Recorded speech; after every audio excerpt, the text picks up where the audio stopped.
What's up, everybody? Welcome back to Trades and Gains. I'm your host, Max Pitts, who's also a part of Investor Central Club, and the government has been shut down for over 2 weeks at this point.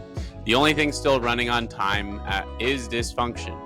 Welcome to America in 2025, where the lights are off in Washington, but the circus is still in town, scarring your children for life. We've got furloughed workers, frozen data, and a Speaker of the House who's basically cosplaying as a substitute teacher who's lost control of the class.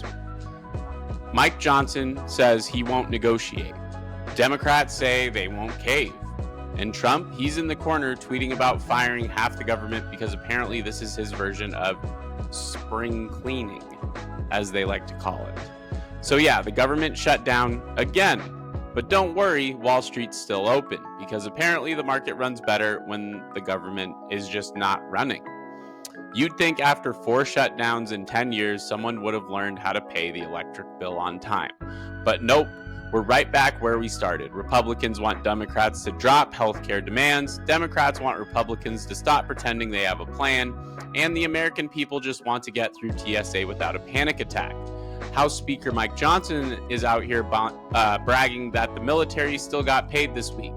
Great, the people with tanks are fine. Meanwhile, TSA and air traffic controllers are working for free, which is comforting because nothing says fly safe like your pilot being one paycheck away from Uber Eats. If this thing drags into November, Thanksgiving travel's gonna look like the Hunger Games, Terminal Edition.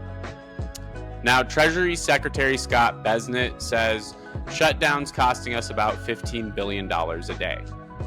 That's right, $15 billion. That's more than most small countries and definitely more than the Department of Education, which, by the way, is currently not educating anybody. The government's basically running like a bad startup, overpromised, underfunded, and run by people who think shouting freedom is a business plan.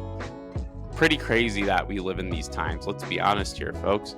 Now, markets are holding up for now, but the longer this drags on, the more traders are going to realize that fiscal cliff isn't a metaphor anymore. It's a street address.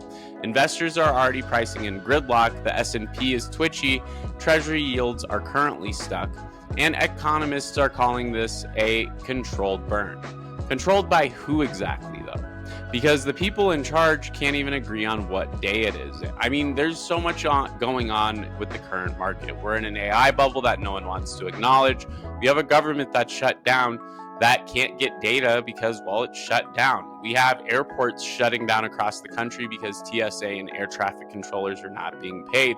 And most importantly, we have a Federal Reserve that's going into our next report blind because they don't have the most current data. So how is this a controlled burn in any way? If anything, this just looks like we're setting up to have a repeat of 1929 all over again. Now, at the heart of this mess, the same thing that's broken Washington for a decade is the same thing that keeps breaking it today, and that's healthcare. Democrats want to renew subsidies for the Affordable Care Act, so millions of Americans don't lose coverage in January, and Republicans want to wait. Mike Johnson says Democrats have to reopen the government first. That's like saying, sure, we'll fix your roof once it stops raining. Meanwhile, open enrollment starts November 1st. So millions of Americans are about to get letters saying, hey, your premium just doubled. Good luck out there. And while Congress argues about this, by the way, Trump's administration is quietly firing federal employees and funneling money into selective programs. Classic small government stuff, not sketchy at all. And apparently the new conservative version is fewer teachers, fewer regulators, but unlimited funding for press conferences, because that makes sense.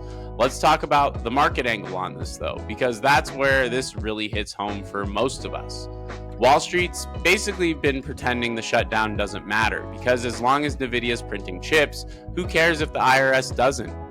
But here's the catch. This shutdown isn't just about delayed data, it's about confidence. Investors don't need government efficiency, but they do need predictability. And when every headline starts with Trump threatens or Congress fails, confidence evaporates faster than Treasury cash reserves. Analysts are saying if this drags into November, it could shave up to 0.2% off GDP growth per week. Translation: every week Congress doesn't work, your portfolio gets a little dumber. And that's before we talk about the ripple effects: delayed government contracts, frozen infrastructure funds, FAA and TSA burnout, and my personal favorite out of all this, the potential closure of national parks just in time for fall foliage season. That's right, they killed America's economy and your Instagram feed.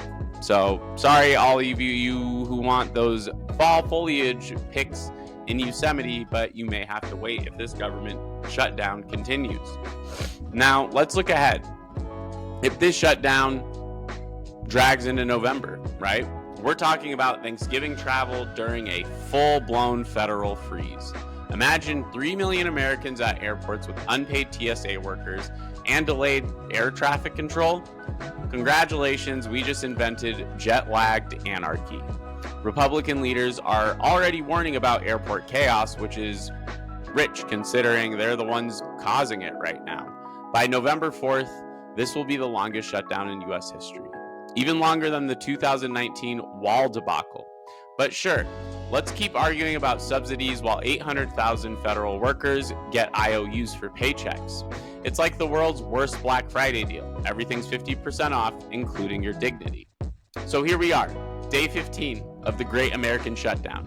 Congress is currently on vacation, federal workers are broke, the TSA's hangry, and Wall Street's pretending, well, that none of this exists. It's the perfect metaphor for America. The rich keep trading, the government keeps breathing, and everyone else keeps working unpaid overtime. And you know what the saddest part is? The markets probably won't crash. Because investors have learned one thing: dysfunction is bullish. So buckle up, folks. The government might be off, but the show is still running even if we don't want it to. Sponsored by your tax dollars, your healthcare premiums, and the last remaining shred of your sanity. We'll see you next week, or tomorrow, actually, assuming the government remembers to pay the Wi-Fi bills. I'm Max Pitts. This is Trades and Gains. Make sure you go ahead, like, subscribe, comment your hottest take below, and maybe we'll mention it in the next video. I'll see you guys in the next one. Have a great day, and make sure you tune in tonight because we're going to do some deep dives into what's going on in this government debauchery as well. Love you. Mwah.